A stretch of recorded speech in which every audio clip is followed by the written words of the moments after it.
दोस्तों नमस्कार, आपका बाप ऑफ रिकवरी में।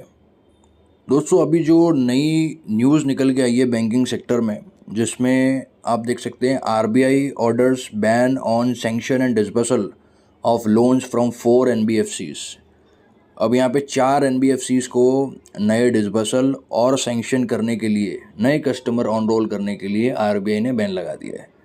अब इसमें जो 4 एनबीएफसीज है उसमें आप देख सकते हैं, सबसे पहला है आशीर्वाद माइक्रो फाइनेंस लिमिटेड, दूसरा है आरोहन फाइनेंशियल सर्विसेज प्राइवेट लिमिटेड या लिमिटेड। तो ये दोनों जो है एनबीएफसी, आशीर्वाद माइक्रो गोल्ड लोन में काम करती है और आरोहन फाइनेंशियल सर्विस एमएसएमई सेक्टर में काम करती है। ये लोग एंटरप्राइजेस जो होते हैं, छोटे छोटे बिजनेसेस, उनको लोन्स वगैरह प्रोवाइड करते हैं। और जो दूसरी कंपनी है वो है डीएमआई फाइनेंस और है नावी फिनसर्व। ये सबसे हॉट लिस्ट वाली एनबीएफसी है दोस्तों। हर एक रिटेल कंज्यूमर ने इनसे कुछ ना कुछ तो पीएल या बीएनपीएल लिया होगा। बीएनपीएल मतलब बाय नाउ पे लेटर। ये भी एक तरीके का पीएल का छोटा भाई है, जो मोस्टली एप्लीकेशन वाली जो है सर्विस प्रोवाइडर या फिर एनबीएफसी करती है, बीएनपीएल देती है पीएल के नाम पे।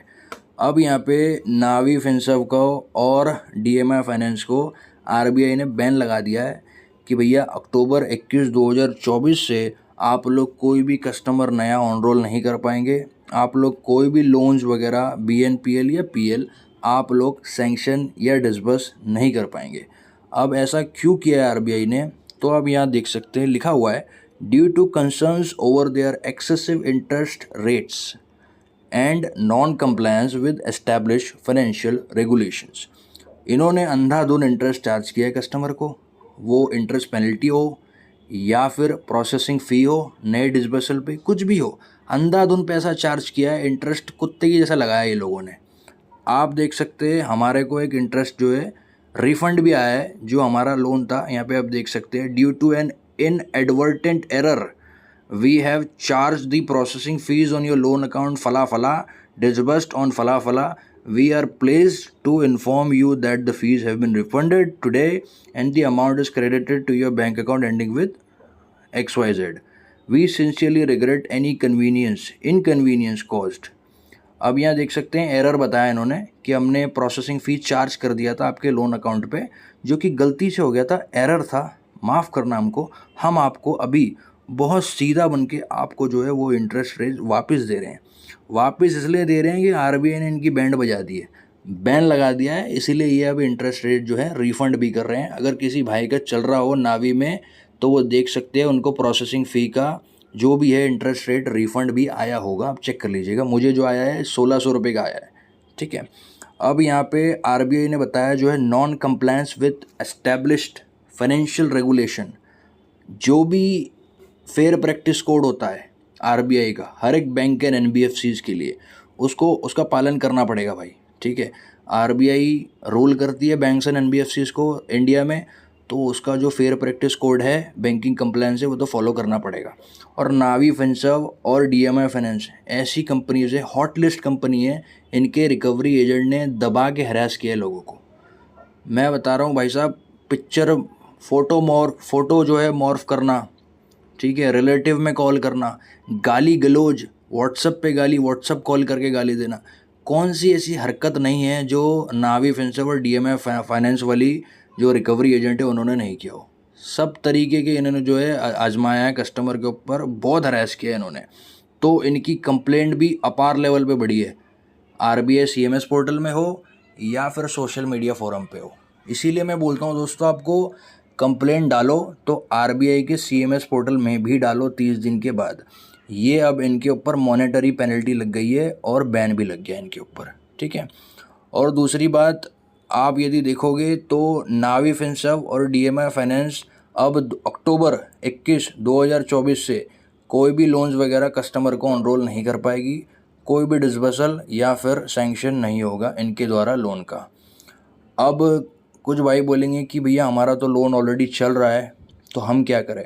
अब जिसका ऑलरेडी लोन चल रहा है, अगर आप ईएमआई पे कर रहे हो तो आप कंटिन्यू करो उसको, keep doing it.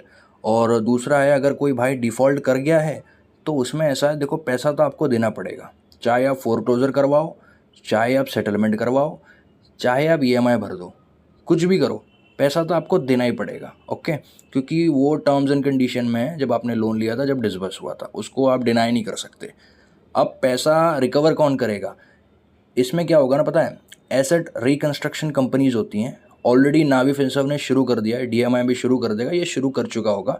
Asset reconstruction companies होती हैं जो कि इनके बिहाफ में आपसे कलेक्शन एक्टिविटी करेगी, रिकवरी करेगी, लेकिन हरासमेंट के चांसेस बिल्कुल कम है, क्योंकि ये जो हुआ है ना, due to concerns over their excessive interest rates and non compliance with RBI regulatory, ये इसीलिए किया है बैन आरबीआई ने, क्योंकि इन्होंने फेयर प्रैक्टिस कोड को फॉलो नहीं किया। उसमें रिकवरी एजेंट का जो हरासमेंट है वो भी आता है।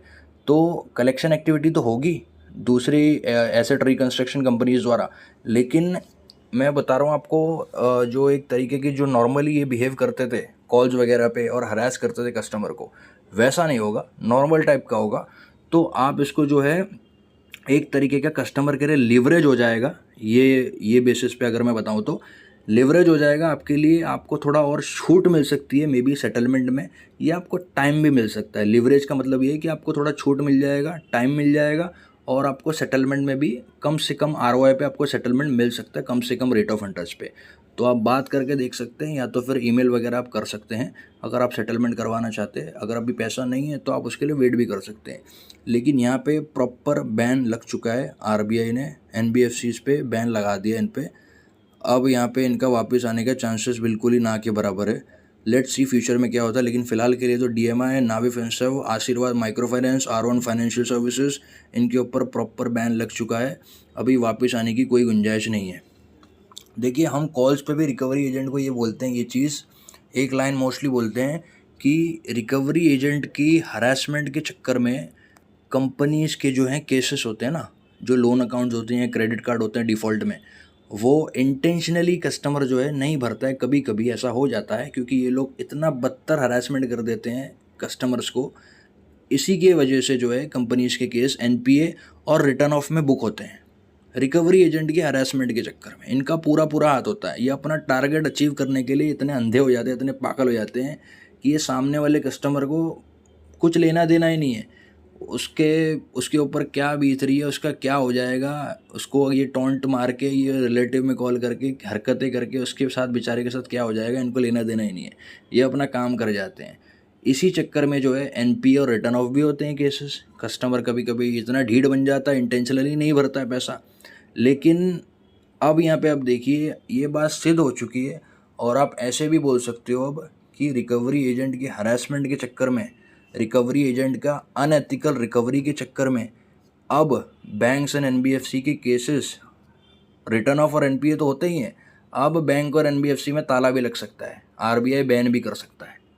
ठीक है दोस्तों, बाकी यदि आपको ये दोनों एनबीएफसी जो है, डीएमआई और नावी फिनसर्व है, या जो आशीर्वाद और R1 फाइनेंशियल सर्विसेज है, इसके बिहाफ में अगर कोई अधिकतर और भी कोई जानकारी चाहिए आउट ऑफ द बॉक्स, तो आप हमें व्हाट्सअप कर सकते हैं। बाकी इसके अलावा तो और कोई न्यूज़ है नहीं। आरबीआई ने बैन लगा दिया है, तो इनका हो चुका है अभी काम, अभी धनी बनेंगे ये। चलो दोस्तों, बढ़िया।